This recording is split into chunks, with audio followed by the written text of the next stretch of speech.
How you doing, There Coach? he is. Good. How are you? Great. Awesome. Well, welcome in, everybody.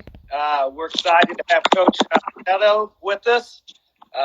St. Lawrence College in Canada, and also works with the Canadian men's national teams in his probably not so much free time. Yeah, exactly. Yeah, I've been part of the junior national team under 19 and under 16 national team through the summer months. So yeah, it's a good time for that, as we're not as busy with St. Lawrence. Yeah.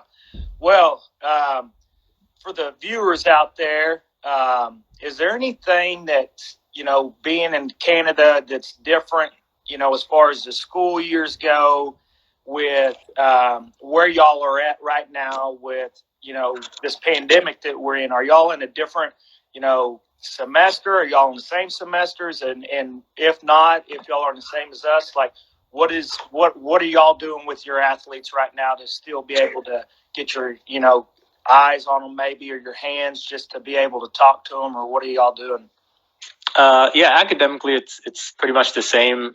We just finished up exams. Our kids are in exams right now, this week, next week, last week. So this hasn't really changed a lot. We wouldn't be dealing with them that much right now anyway. Of course, if there's injury concerns or there's rehab, things like that, but they wouldn't be training a whole lot because they'd be in exams. And then we break for the summer, just like you guys in the States. Our fall sport, so soccer is a fall sport in Canada, not a spring sport. I think it is a spring sport for you guys. So that's a change. Basketball is the same. Basketball, our preseason starts in September. We get going about mid-October, regular season, and then our national championships and provincial championships are early March and mid-March, just like you guys. So do y'all, like with us, the NCAA, kind of is our governing body and oversees this and puts hour limits and, times that we can only be on the court, preseason, off season, this amount of hours, in season, you get this many. Do y'all have any rules or regulations? Within the season, there's not a whole lot. It's pretty kind of practices are dictated based on institution. So we don't have a volleyball program at our school. So there's no competing with gym time. So our basketball program practices every night. Other schools I've worked at, we've had volleyball. So you're kind of, sharing the space with the volleyball program. As far as the summertime, we have contact rules. So we have 75 hours between May 1st and August 15th. You can split those up. I think it's no more than 45 can be sport practice. But it's not per week. It's just kind of that's total. So it's not like you guys are 4 and 4 or 8 hours per week where it kind of resets each week. We don't really have that. We just have that lump hours. So schools do a bunch of different things. Weekend training camps or, practices throughout the week, or just kind of depends on your situation. So y'all practice year round too then? Yeah. My school in particular, we don't have a lot of local kids that are here. So they're not necessarily staying in the summer. They might be in summer school, they might be local, but it's a handful of kids every summer. It's not usually the whole team. So like the kids that, with the national team, the Canadian national team, the kids that, that y'all have identified that y'all, were going to bring in for your camps and training camps this summer, are y'all sending them, workouts to do at home, or how's that working with those younger kids? Yeah, so Charlie Weingoff kind of heads the performance end. So I'm sure, it's so new as far as, what was canceled, and particularly with the senior team, there's qualification things that were happening this summer. And so, yeah, a lot of the strength and conditioning from the senior level goes there.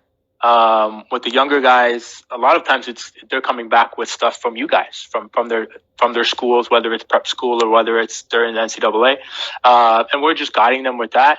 There may be some things that we see that we want to add, but for the most part, it's just making sure that they have a place to do that. So we've created a national training center in Toronto through the summertime, so that there's a place for them to work on basketball stuff with our coaches, but also from the strength conditioning end as well. so we can see them a little bit more frequently. So does it have dorm style living there, or are they just on their own? No, they're just on their own. So a lot of the times they're from the GTA, so they're coming home. And what was happening a few years ago was that they'd be kind of playing at their local high school or at a college or whatever, and not really amalgamating together. And so with the partnership that we have, there's a space for them. They know at this time, this is when our coach is going to be there. This is when our therapy staff is going to be there. And they can come and work with each other and work with our skill coaches and our performance staff. So it just gives them a hub. Yeah, that's good. So this year with your programs, is there anything that you added, whether that be, like performance, technology, nutrition, whatever it may be, any of those areas that you felt like that you brought into the program that helped your program this year? Yeah, we started doing jump testing this year on a jump mat. So we were getting weekly jump numbers. Again, not first year, so a lot of collecting, not a lot of really moving on it. But what we were able to do was integrate that into our trap bar jumps. So when we were training trap bar jumps, we had a number now that dictated what weight they were going to be at. If they could hit that percentage of their max jump, 80% around, then we would make modifications. So it helped them with the intent. It's a poor man's velocity-based training, right? So we were able to do that, and that helped a lot. Just that competitiveness every week when they were going to jump, giving us a little bit of a number with fatigue, but just getting them used to that process of, hey, it's Monday, we're going to go through our prep stuff, and then you're over there to get the jumps in, right? So we'll build on that next year for sure. That's good, and like you said, it doesn't cost a lot of money to do that. And it's something that could definitely add value without having the expensive things to train for velocity-based training. So that's good. I like that. I like that a lot. What about with this time right now? Is there, anything that you've like in the past you kind of put on the shelf a little bit? Like, man, I need to study that a little bit more. Or, is there something that you were going to implement that when this thing's over and you get back, like, all right, I'm going to start adding in some more of this stuff to our training? Yeah, for sure.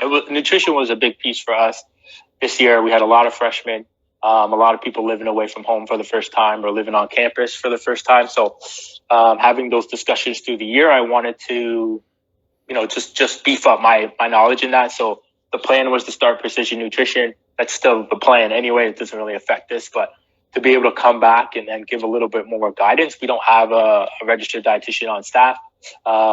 We have someone in the area that if we get to the point where there's major concerns, we can refer them. But just those daily conversations or those habit forming tips, that was the main goal for me this summer and will be the main goal when we get back. Yeah. So if you kind of laid out, I guess starting in the fall, which, would be your preseason, how many hours a week will you get with your basketball players preseason? So we have 2 training sessions a week where I'm with them for 50 minutes in the morning. And then through the preseason, I'm really laying the groundwork for our practice prep and our game prep stuff. So I'm around practice a little bit more during those 6 weeks is kind of what our preseason accounts to. We're going to have exhibition games in there and stuff like that. But I'm around practice a lot more, just putting in our prep work and building those habits. And again, some of this stuff they might have done, some of it's new. And so just making sure that those things are accounted for in our recovery stuff as well, post-practice. And then I'll travel a little bit in the preseason, again, just to, this is what it looks like on the road versus what it looks like at home. And start to help our student who's with us transition into doing that stuff for the rest of the season when they travel on their own. I don't travel with them through the season, but I know they're in good hands once we've laid that groundwork. Because you have not just men's basketball, women's basketball, and what are the soccer sports that you are in charge of? Yeah, so we have I'm working with women's rugby, which is sevens rugby. So I have them, soccer a little bit during the season, and then both basketball teams as well during like the whole time. So yeah, it gets busy, particularly in the fall when those other sports are in their season. and they're doing in-season training and they're doing some recovery stuff and things like that. And then basketball, we're trying to lay foundation. So when those seasons finish, I can transition to a little bit more basketball in season. Yeah, no, that's good. The next question was, the transfer rate that we have going on down here right now. Do y'all see a big bunch of that up there in Canada as far as with your college kids? Are they coming to you and the next year it's almost, a whole new group? Or, we have the 5th year transfer rule now where you can graduate and go play, somewhere else your last year.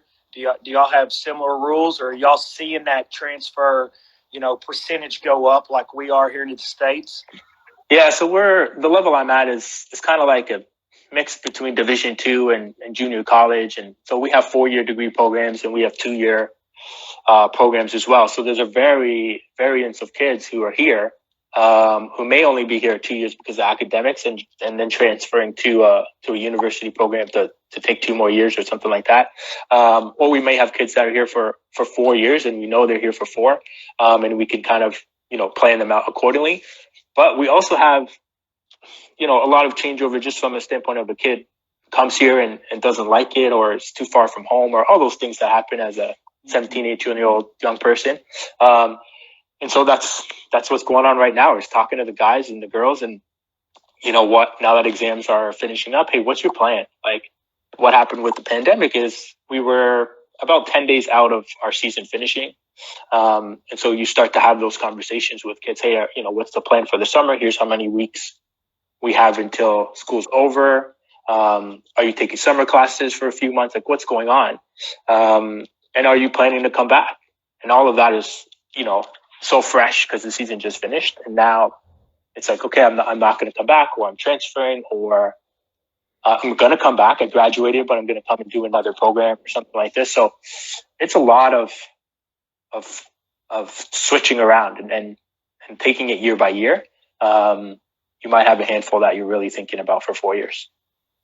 Yeah, that's interesting. So y'all have a model of you could be there for 2, so it's like half junior college, half 4-year degree plans. That's interesting. Yeah. So does your programming change depending on those guys and girls that are only going to be there for 2 years compared to the ones, or is it the same the first 2 years for all of them, and then you those ones that you're going to have for 2 more, they're on a different program than the other ones coming in and are going to be doing the 2-year only again? How does that work? Yeah, it's kind of like that. It's our first year is pretty standard across the board. We do have returning athletes who are going to jump through our progressions maybe a little bit quicker, but that all depends on what work they put in during the summer months, right, when they're at home. So, they might accelerate through some things. But it is looking okay. Like your 4th year here, the expectations are just a little bit higher. The standard is a little bit higher, and we're looking for those people to lead our freshmen a little bit more. That's the hard part, is when you're here only for 2 years, you're developing those leadership traits and those leadership skills, but sometimes you don't feel like you can be a leader. Maybe it's even that first year kid's older than you from an age standpoint. So that's a tricky part too. But yeah, the hope is that we can get them into another program, that it's like, hey, this is, you finished your 2 years. Here's a program that is going to help you in your career. We have 5 years of eligibility to play sport. So a lot of times it's, maybe come back for another year, and that's where we can add to our program.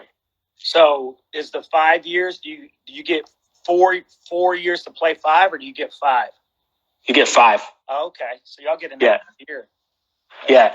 So you get 5, and then there's a lot of transfer eligibility, requirements and rules and things like that. But you get 5. Wow. So there at St. Lawrence College, how is the setup for y'all as far as like here, we might have a basketball only room, and, maybe at schools might have a football only room and then Olympic room, or, what is kind of y'all setup? Is it within the rec center? Is it within the regular student populations? How's that work there? Yeah, so we just got a brand new athletic center last year. So that was exciting. New gymnasium, new locker rooms, new fitness center for the general students. And that really helped me because we don't have a varsity only room. So we share the space with the general students. That's part of why we train in the morning. It's quieter. Mm-hmm. So we have great setup, 4 racks connected with the pull-up bars, turf area. They did a great job when they were ordering equipment, and it's a really big space. So that from a space standpoint, we're great. Like, I can get our 12, 14 guys in there, 4 per rack kind of setup, and we're rolling. But it does put challenges around timing as far as when we can train, and we practice in the evening. So it's tough to do stuff maybe pre-practice. I know a lot of you guys do stuff pre-practice and you're jumping right on the floor. That's a challenge because at 5:00, that's when the general students are finished class and they all want to work out and work on their fitness. And so that's not really an option for us. So we'll do stuff in the morning. I'll do stuff in smaller groups around class schedule, 1 or 2 people, like if it's if they want extra work or they're doing rehab stuff. And that's okay. But it's a challenge to get, say to the general student, I can't say, hey, get off the racks, like men's basketball's coming in. Also, yeah, that's a different. We're up bright and early.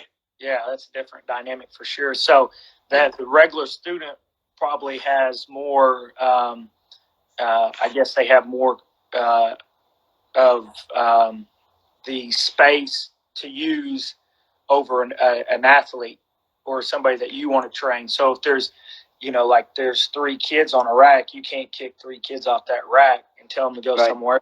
You got to figure out, okay, what else can I do while they're over there until they get done?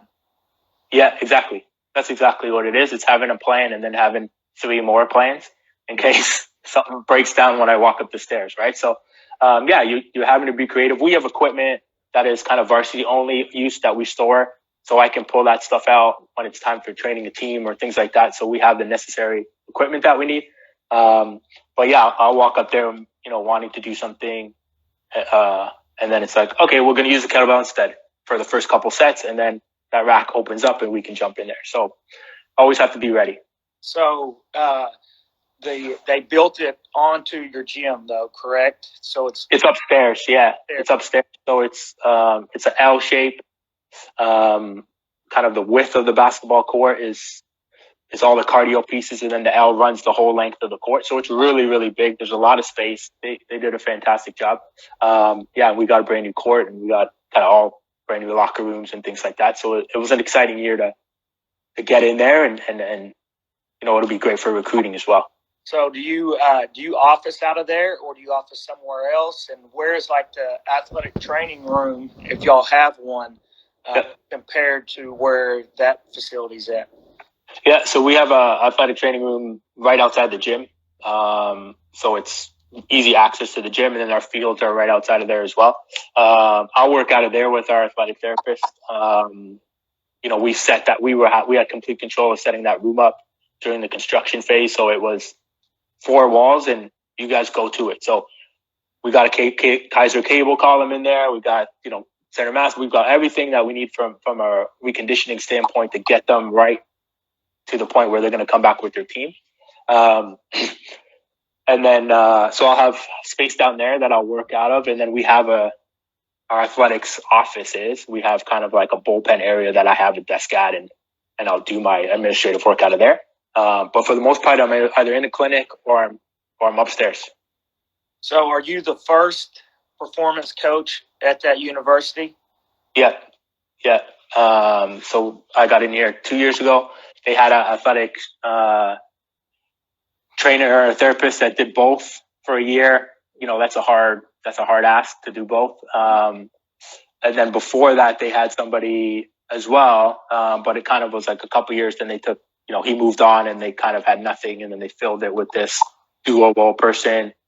And then I came in, and then the therapist came in, and now they've split it up and are working in the right direction.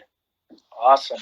So are there any big hurdles that, being the first, full-time performance coach there, any hurdles or any advice you could give somebody going into a new setting? Yeah, for sure. I think it's anytime you're the first person, it's new to a lot of coaches, right? And they might be doing things, an assistant coach might be running something, or they might have their views of fitness and performance. And it's having those conversations really early about, hey, what have you done in the past? Here's what I've done. How can we line them up, or how can I help support what you were doing? So that's really hard, and it's prioritizing or thinking about there's only one of me, and how do I support all of the teams or all of the athletes that are ready for my support, and not necessarily jumping in and saying, I'm going to help everybody, all 6 or 8 teams I have, let's go, right? Because they're not always ready for the same level of support. Mm-hmm. A coach from the basketball team might be, I had one at my old school, let's go. And a coach on the soccer team might be, hey, during the season, we just really want to do recovery. Can you help out once a week or twice a week and just do recovery? Okay, great. So you're going to fit different needs, mm-hmm. and hope that those things expand within the programs to do more, or you get support to be able to do more. So that's the advice, is just start slow and have those conversations really early, so everyone knows, where you're going to fit within their program. It kind of goes back to the building the trust deal. The more, trust they build with you, the more you're probably going to get responsibility wise. Yeah, exactly. As the years go on. And I'm sure you've probably seen from year 1 to you just finished year 2, you've probably seen the amount of time that you've gotten with the athletes grow. Yeah, for sure. Yeah, it definitely, it's trust. It's them understanding your role as well. I think a lot of them see you, in the morning, or they see you at practice, and they think, okay, that's when they can be with Jay. It's like, look, man, I'm here all day. So if you need extra work, or you're going up to the weight room, or something's bugging you, come and see us, and I can go up right now if that's what you have, or let's set something up. A lot of them weren't sure, that I did that I did. I don't know if you want to call it individual, but if I did those things, or if I just did team things, mm-hmm.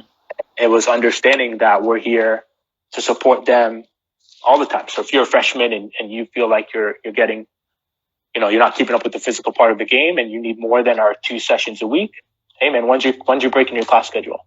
Let's get up for 45 minutes. Let's get up for half an hour and start to build those things up. And a lot of it was new to them. They didn't get that part. They just thought it was team sessions and that was it. Yeah, that's a lot of good information. Well, man, Coach, I really appreciate you coming on with us. Anything else you'd like to add in today? No, I think it was great. I was a little, with all this happening, I'm always excited to head down to the Symposium in the springtime. It's always a date on the calendar I circle to connect with everybody and learn new stuff. And when all this was happening, we were kind of crossing our fingers. Maybe it was too far away. Maybe they would, clear the borders and things like that. But to hear it's going to be virtually, delivered is going to be amazing. And it's going to open some things up for people who can't normally attend because of, the travel involved or things like that. So excited to connect with you and excited to see kind of the lineup and it get delivered in a few months. Yeah, like you said, May 20th, 21st, we're going to be online. It's going to be awesome. We got a lot of great speakers from high school to MBA to college to everywhere in between. And we're going to still do our normal roundtables, which I know that's always one of the favorite things of people at the conference is our roundtables and getting to, chalk it up with whoever's at your table. And we're still going to be able to do that. It's just going to be a little bit different this year. And everybody's adjusting just like we are with our athletes. Us as a high performance symposium, we got to be able to adjust and still, take care of the people that take care of us. And that's what it's all about is, getting on conversations like this ain't our only conversation. That we were talking about a kid from Canada, last year, a couple years ago. Yeah, and I called him, hey, have you worked with this kid? And so it's about building relationships, and we're proud that that we have a relationship with you, and that we call you a friend or call you when we need something, and really appreciate you coming on, and hopefully everybody up there staying safe. Yeah, thanks a lot, and right back at you, and stay safe, and hopefully you guys can get back with your kids as soon as possible. And excited to see kind of your summer journey and connect with you in May and see how things are developing. All right, man. We'll be in touch. I appreciate you. Okay. Thank you. Bye.